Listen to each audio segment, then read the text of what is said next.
কাত্যায়নী মন্দিরে। আসলে রানাঘাটে আসলেই চেষ্টা করি মাকে দর্শন করে যাওয়ার।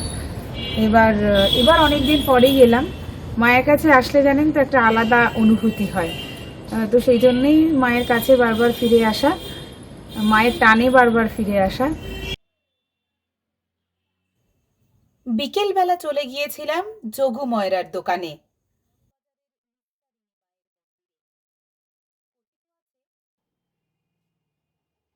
রানাঘাট বিখ্যাত পান্তুয়ার জন্য, যোগু ময়রার পান্তুয়ার জন্য। এই দোকানটা আমার ঠাকুরদাদার হাতে তৈরি। আচ্ছা ঠাকুরদাদার পরে আমার বাবা করেছে। আচ্ছা ঠাকুরদাদার নাম ছিল যোগেশ্বর প্রামাণিক। আচ্ছা তার থেকে এটা হচ্ছে যোগুর দোকান। আচ্ছা আমার বাবার নামটা পাল্টায়নি, ওই নামই রেখে গেছে। আচ্ছা এবং তারপরে আমরা এলাম, আমরাও কিন্তু ওই নামই রেখে গেলাম। আচ্ছা হ্যাঁ, তখন এত লোক ছিল না, দোকান কম ছিল, সব সময় আলাপ ছিল। আচ্ছা। সেই সময় থেকে চলছে, প্রায় 100 বছর হলো দোকানটা। 100 বছর? প্রায় একটু বাকি আছে। যোগুর দোকানের পান্তুয়া আর দই শুনেছি বিখ্যাত, ব্যাস। কিন্তু তার সাথে আর কি কি আছে? সবগুলোই তো আমাদের বিক্রি হয়। আচ্ছা। ওটা তো বদনাম হয় না, খারাপ বলে না কোনো। একদম একদম। নাই। আচ্ছা, থ্যাংক ইউ কাকু। দাঁড়িয়ে আছি যোগু ময়রার মিষ্টির দোকানের সামনে। আপনারা সবাই জানেন রানাঘাটের বিখ্যাত হলো পান্তুয়া, আর সেই পান্তুয়া কার দোকানের বিখ্যাত? যোগু ময়রার মিষ্টির দোকানে। কিনেও নিয়েছি সাথে করে পান্তুয়া।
এখানে প্রতিষ্ঠিত হয়েছে।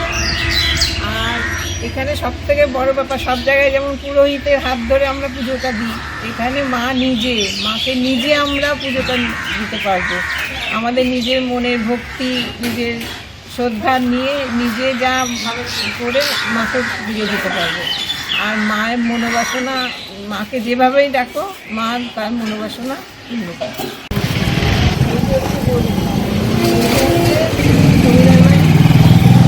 নহবতখানা, এটাকে বলে নহবতখানা। এখানে সানাই বাড়ি, সুন্দর পয়লা বৈশাখ বল, পুজো বল, তারপরে কোনো কারোর বিয়ে বাড়ি বল, সব কিছুতে এখানে এখানে আচ্ছা পালচৌধুরী বাড়ির শিব মন্দির সেজে ওঠে দুর্গাপুজোর সময়। পাশের মাঠেই মায়ের বেদিতে পুজোর প্যান্ডেল হয়।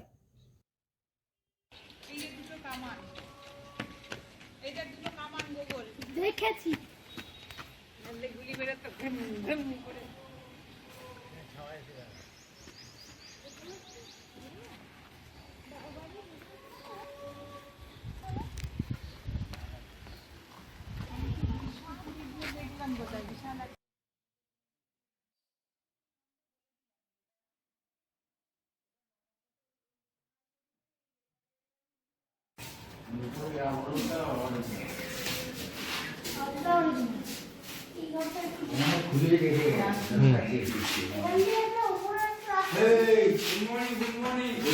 এইটার ওপরের আবরণটা কিন্তু অরিজিনাল।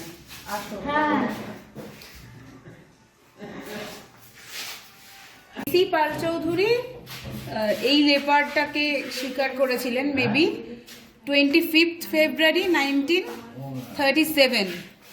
আবার টাইমিং দেওয়া আছে 7 PM। সেই লেপারটারই মেবি এটা একটা ছালটা, সেটা অরিজিনাল। হাত দিস না।